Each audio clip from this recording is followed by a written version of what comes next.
지금 국민의힘 게시판에만 해도 2030 배제와 젠더 갈등에 대한 비토의 글이 쏟아지고 있습니다. 선대위에서는 이 사안의 심각도 어떻게 보시는지 궁금합니다.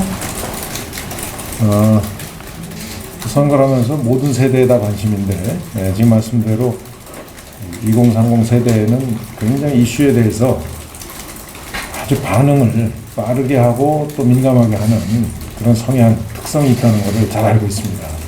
그래서 저희가 아직까지 본격적으로 당의 공약이나 당의 선거에 임하는 어떤 그 키워드라고 할까요? 핵심적인 비전이나 이런 부분들에 대해서 아직 그 구체적인 설명이 없었습니다. 그래서 그런 부분에 대해서 이제 당이 후보와 함께 정립해서 제시를 하고 또 그거에 맞춘 여러 가지 후속 조치들을 앞으로 이어나가면 저는 그 부분에 대해서는 당의 입장을 충분히 받아주시고 또 당에 대해서 신뢰해 주시리라고 기대하고 또 그렇게 노력하는 게 저희 선대위의 책임이라고 생각합니다. 실장님, 그 선대위 조직 개편 방향을 좀 설명 부탁드릴게요. 일정이나 뭐 메시지를 총괄 본부에 뭐 좀 가져온다거나 이런 방안이 있습니다. 그 부분에 대해서 좀 보충 설명을 하는데 지금 저희 상황 본부가 조금 늦게 조직이 어떻게 보면 마련이 되어 있습니다. 그죠? 예. 그래서 처음에는 정상적으로 저희 상황본부는 종합상황실만 운영하는 형태로 해서 원래 이렇게 구성이 돼 있던 데다가 좀 뒤늦게 12월 5일 날 총괄선대위원장님이 합류하시면서 총괄상황본부가 구성이 되기 시작했습니다. 그러다 보니까 그동안에 업무를 해오던 관행이 조금 새로 이제 저희들이 상황본부를 만들면서 조금 이 논의 구조나 협의 체계가 조금 이렇게 체계적으로 되지 않았던 것이 사실입니다. 그래서 그런 부분들은 어제부터 시작해서 저희들이 일정 기획회의를 함께하고 거긴 당연히 전체적인 지금 선거 국면에서 후보님 일정의 개념이 뭐냐 또 이게 어떤 거를 목표로 하는 어떤 메시지를 가지고 일정을 만든 것이냐 하는 게 같이 논의가 되기 때문에 어제 이제 첫 회의를 했습니다만은 충분히 그 회의에서 이 부분은 논의 구조 속에서 운영이 가능하다 이렇게 이제 판단이 서서 뭐 구체적으로 조직을 뭐 움직이고 하는 것보다는 운영의 효율성을 기하면 그 문제도 충분히 해결 가능한 그런 문제점이라고 어제는 판단하고 그렇게 지금 대하고 있습니다. 김정인 위원장께서 그 선대위의 그 여러 가지 운영에 대해서 말씀하신 내용은 바로 그러한 모델로 앞으로 다른 이슈들에 대해서 대응할 것이다. 그렇게 이해해 주시기 바랍니다.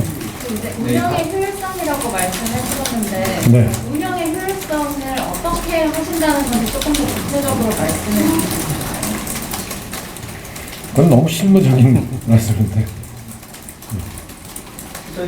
왜냐하면 업무의 프로세스를 설명을 드려야 되는데 그러니까 지금까지는 그게 체계적인 논의가 안 되는 상태에서 일이 진행이 되다가 이제 한 테이블에서 함께 논의하는 구조로 이 업무의 그 운영 방식이 바뀌었기 때문에 이제 그러한 그 과거에 있었던 그런 문제들은 해결이 돼 나갈 것이다 하는 말씀입니다. 사태 관련 업무를 민주당 체제의 비판처럼요. 근데 사태? 네네. 본부장급이나 그 위아래가 예. 선제적으로 사퇴할 의사가 있다. 이렇게 입장을 밝히신다면 수용할 의사는 없죠.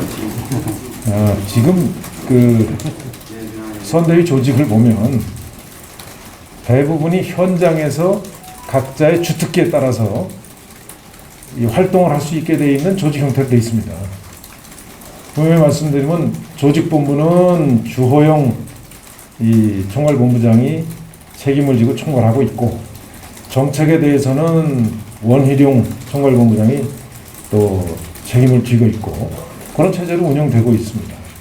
또 상황본부는 저와 저희 실장들께서 함께 의논하는 체제로 이렇게 하고 있고 그래서 이 내용을 보시면 그렇게 조직이 생각보다 비대한 형태는 아니다 이렇게 보실 수 있어요. 왜냐하면 지금 모양상으로 보면 뭐 여러 가지 위원회 이런 게 많지만 그 위원회는 각자의 그 주특기대로 이렇게 움직이는 거기 때문에 저는 그 저희 선대위 내에서 독자적인 그런 활동을 해서 다만 문제는 뭐냐면 이제 유사한 기능이 있는데 그 업무들이 초기다 보니까 조금 중복해서 수행할 수 있거나 그 과정에서 조금 그 협의가 미진할 경우에는 다른 약간의 그 의견 차이가 있을 수 있는데 이제 그런 부분들은 충분히 저희들이 상황실에서 운영을 통해서 그러니까 수평적인 협력이 얼마나 원활히 되느냐 이 문제인데 그 저희들이 일일 조정 회의를 하는 이유도 거기에 있습니다. 그래서 저희들이 수평적으로 협력하면서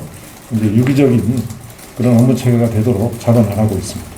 말씀하신 1일 조정 회의는 예. 그러면 좀 어떤 식으로 조정되고 어떤 분들이 좀 참석을 하시는지 예, 크게 이제 보시면은 이제 기획을 주로 하는 이제 상황 판단하고 기획을 주로 하는 그런 파트.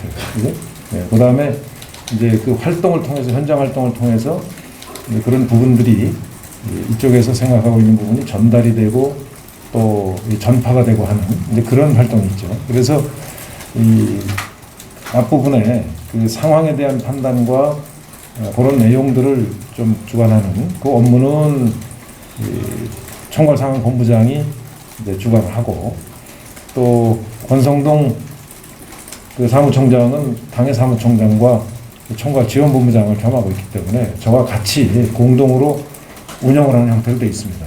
참석자는 각 이 활동 단위, 그러니까 총괄본부 그리고 이 총괄본부의 책임자 내지는 부책임자들이 지금 오고 있습니다. 네.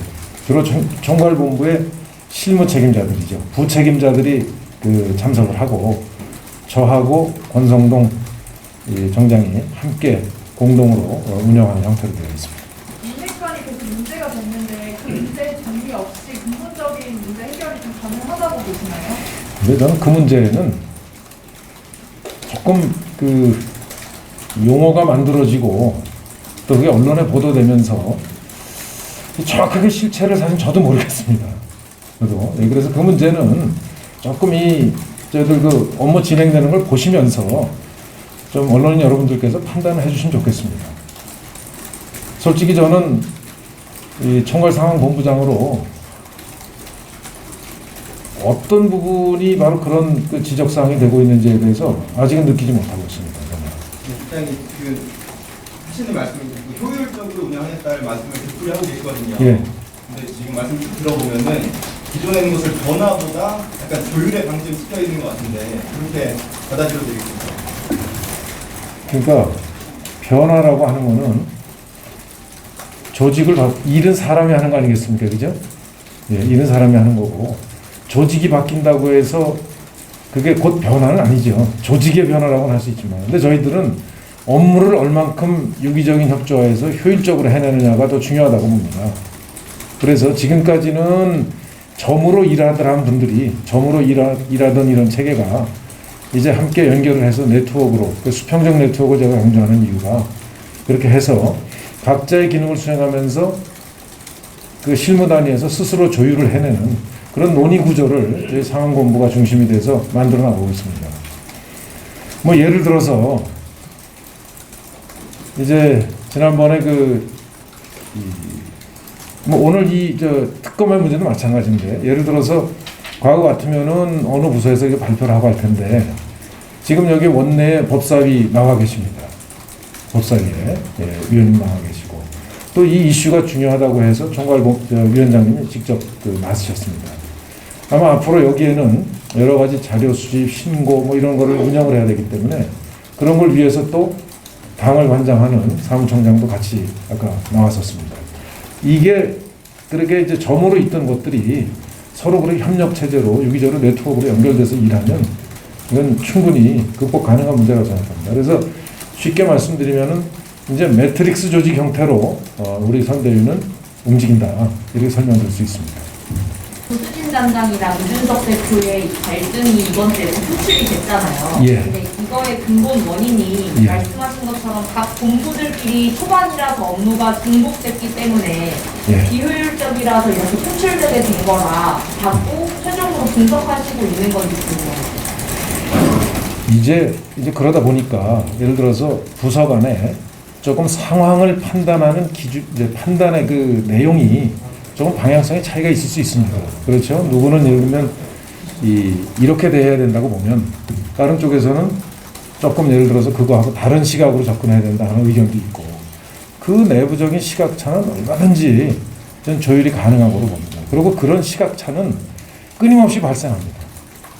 그건 작은 조직인 저희 상황본부 내에서도 종합상황실에 근무하는 직원이나 또 책임자나 예를 들어서 정무대응실에 이 사안을 바라보는 저 담당자나 또 뭐 기획관리, 전략기획을 담당하는 그 파트나 이게 다른 게 계속 나옵니다. 다만 아침에 그래서 회의를 해서 그런 거에 대해서는 충분히 토의해서 조율을 하는 거죠. 그리고 상황 인식을 같이 하는 거고.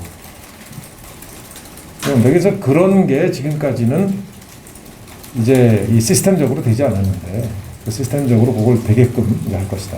그래서 제가 오늘 아침에 이 총괄 선대위원장님을 모시고 하는 이제 수요 어떻게 보면 가장 중요한 회의로 할 수 있는데 근데 그 회의에서도 회의를 하면서 제일 중요한 거는 상황의 인식 그리고 대처 방향에 대한 공통 방향을 가지고 이제 그거는 일종의 그 공감 위에서 구체적인 이제 부서의 업무가 진행이 돼야 되는데 지금까지는 뭐 솔직히 말씀드리면 그런 부분이 조금 미흡했다. 근데 그것은 저희 상황본부가 늦게 출범을 하다 보니까 전체 이 상황본부가 없는 상태에서 이 다른 쪽에서 업무를 이제 이렇게 챙겨 나가면서 다소간의 그런 문제에서 조금 좀 미흡한 점이 있었다. 그러나 이제 일일 회의하고 저희들이 수평적인 그 매트릭스형 업무 체계로 해서 그런 부분을 보완해 나갈 것이다. 아마 많은 부분이 시정돼 나갈 겁니다. 혹시 문제 있는 거는 지적해 주시면 언제든지 그런 부분들은 저희들 스스로 해결하고 있습니다. 주로 상황본부가 저희들 총괄상황본부가 중심이 돼서 그런 것도 해나가고 있습니다. 그래서 거듭 말씀드리면 총괄상황본부는 방향 설정과 이제 어떤 문제에 대해서 방향 설정하는 조율 그리고 이 선후 완급 그 경중을 이렇게 좀 공감하는 그러한 그 업무를 주로 담당하고 있음을 말씀드립니다. 김종인 위원장님의 윤석열 후보는 그러니까 이준석 대표 사의 소명을 수리하신 걸로 이해하면 되나요? 이건 수리하고 말고 그런 사안은 아닙니다. 예, 지금 사표 내고 지금 사표 수리했느냐 그 말, 사의를 수용했느냐 그 말씀인가요? 그 김종인 위원장께서 정치는 선언하면 그거에 대한 것은 정리가 된 것이다 이렇게 아까 표현을 제가 정확히 모르겠는데 그 말씀으로 좀 대답을 가름하겠습니다.